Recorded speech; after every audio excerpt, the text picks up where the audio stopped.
Hello mga igsoon ko sa Ginoo, duga nga mga pagdasig no about sa God's promise mga igsoon na ata say katulong higayon nga diin ang Dios maghatag nato og mga promises sa atong kinabuhi aron diin ta makabarog no, makalahutay o makapabilin o magpadayon sa pag-alagad sa atong buhi nga Dios while nagpaabot niya mga igsoon. So ikatulo ka punto mga igsoon, God's promise no, mga promise ni Lord na ikatulo sa letter O, opportunity for service.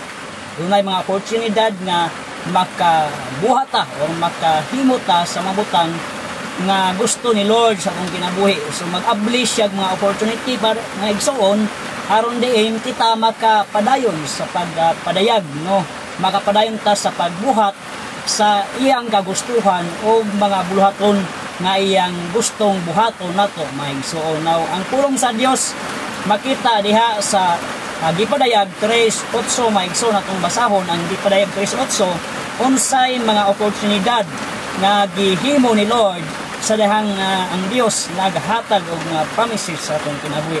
So ang 8 nag-ingon, nasayod ako sa imong binuhatan og nga may diyutay kang gahom. Gituman mo ang akong pagkulunan ug wala mo ako ilimod. Tanawa, yablihan ko alang kanimo ang usa ka pultahan ug walay makasira niini. So mao na ang pulong ni Lord. Hallelujah, base sa gipadayag 3:8 maigsoon unsa ang oportunidad sa pagpamuhat o paghimo sa mga buluhaton ni Lord. Dunay daghang klaseng oportunidad like promotion sa imong trabaho, promosyon sa mga buluhaton nga diin asa ka nagabuhat o nagahimo mga igsuon.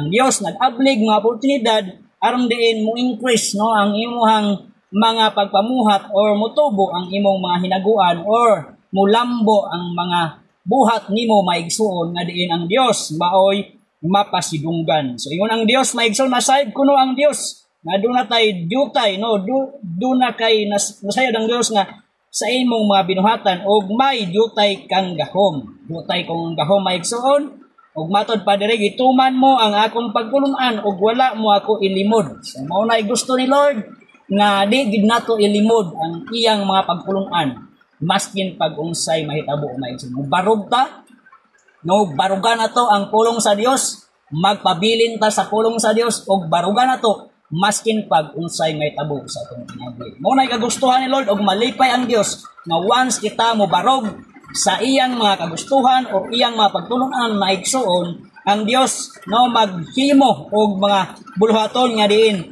makapalipay usab kaniya sa iyang mga sumusunod o sa iyang alagad o sa iyang mga katawhan nga nagasunod ug nagabuhat sa iyang mga pagtulungan. Ingon ang pulong sa Dios, gituman mo ang akong pagkulunan og wala mo ako ilimod.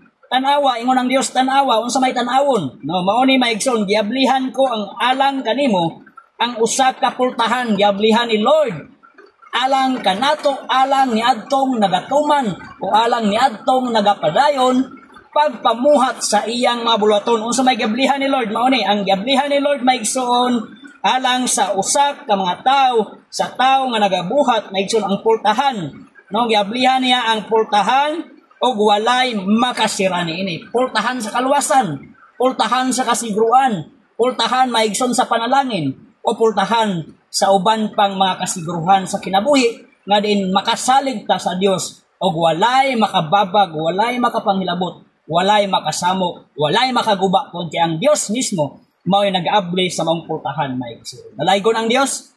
God bless. Please follow and share og salamat sa imong pagtan-aw.